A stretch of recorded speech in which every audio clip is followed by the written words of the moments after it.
Once again, welcome back, everybody, to the JR Wisdom Show.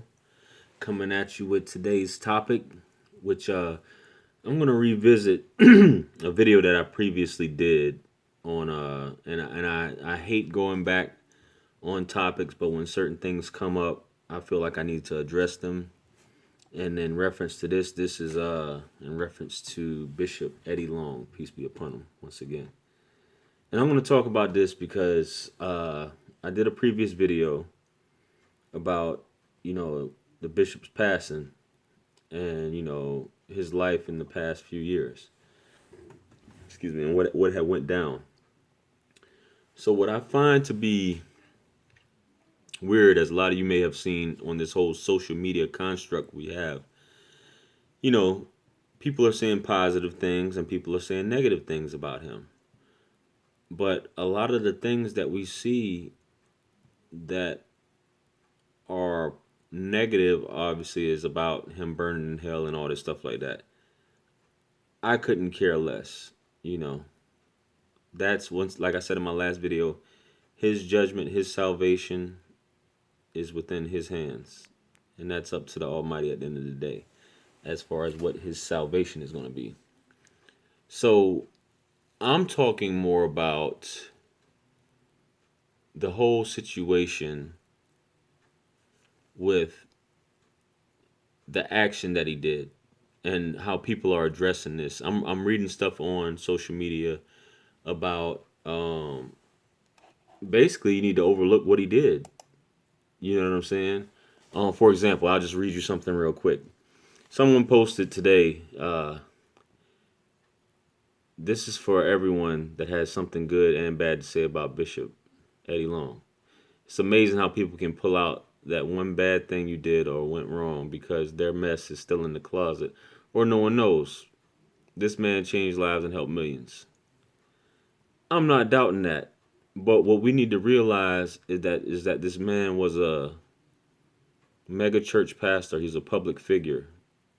Obviously, millions of people looked up to him, as you said in this post. And this man did things that were unbecoming of a pastor, a married man, and one who was a man of God who was over flocks, a huge congregation. He did these things and basically copped out. On the whole situation. This man vehemently preached against homosexuality. Okay, these four boys, I already covered it. He preached against it. He basically said, as far as indicting a group of people about their lifestyle and it being considered an abomination amongst Christians or men and women of God. But at the same time, you're partaking in that lifestyle and you're using the book to do it. Okay. So what I find troubling is that many people are commenting, you know, in death, and even when he was alive, supporting him and saying that needs to be overlooked. And what a lot of people fail to do is put themselves in that position. What if these were your kids that were being molested, raped, bribed, things of that nature? You're just going to overlook it. For example, I'm from South Carolina. I live in South Carolina now. Y'all probably heard in the news about a mother who was recently arrested because it was discovered that she basically stole a child from a hospital in Florida and raised her as her own. So she took someone else's child from the hospital as a newborn, impersonated a nurse, took the child and raised her up for 18 years as her own. And I'm seeing posts where people are, that's still her child, blah, blah, blah. How can people come down on her, da, da, da, da. And I'm like, am I missing something here? She stole somebody's child.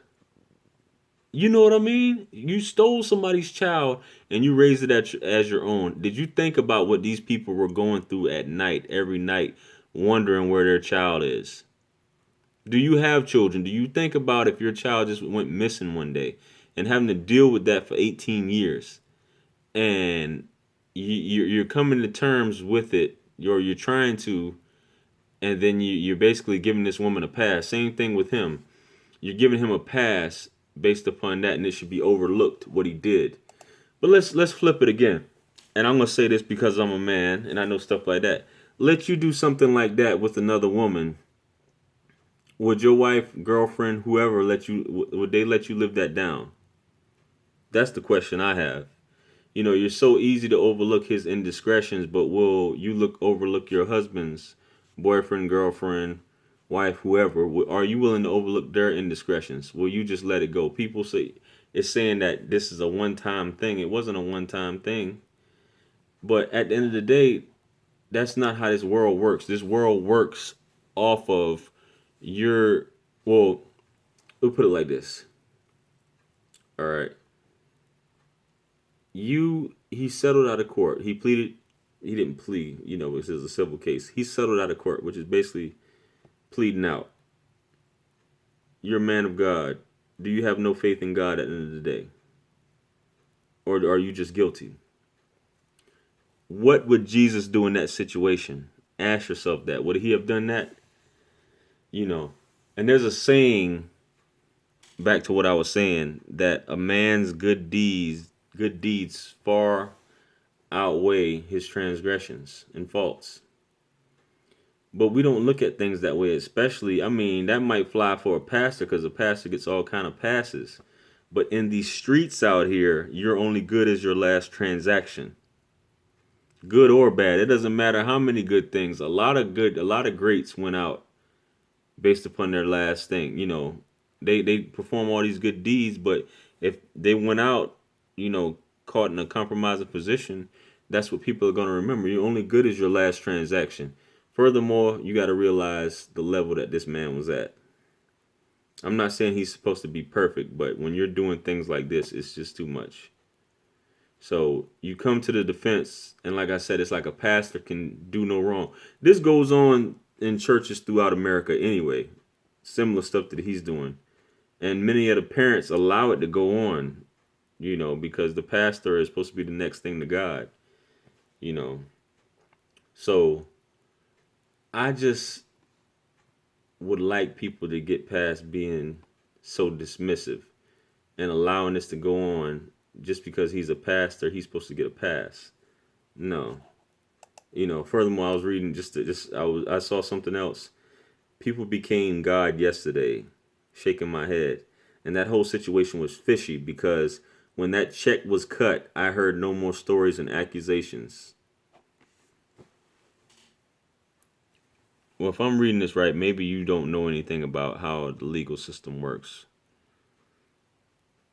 Whenever you settle, there's usually stipulations in that settlement where you can't talk about it. And as he said, there were stipulations in that where he couldn't talk about it and neither could the victims talk about it. So obviously the stories and the accusations are going to stop because of the settlement. So I just want people to look at it. Just think about that. If he was your husband, would you be acting the same way? Regardless of all the good things your husband did, would you still treat it that way? So just food for thought. Feel free to like, share, comment, subscribe, all that good stuff. Follow me on Facebook. All the links are in the description. Check out my books on Amazon. And I'll catch y'all on the next video. Feel free, like I said, feel free to like, share, comment, subscribe. Peace.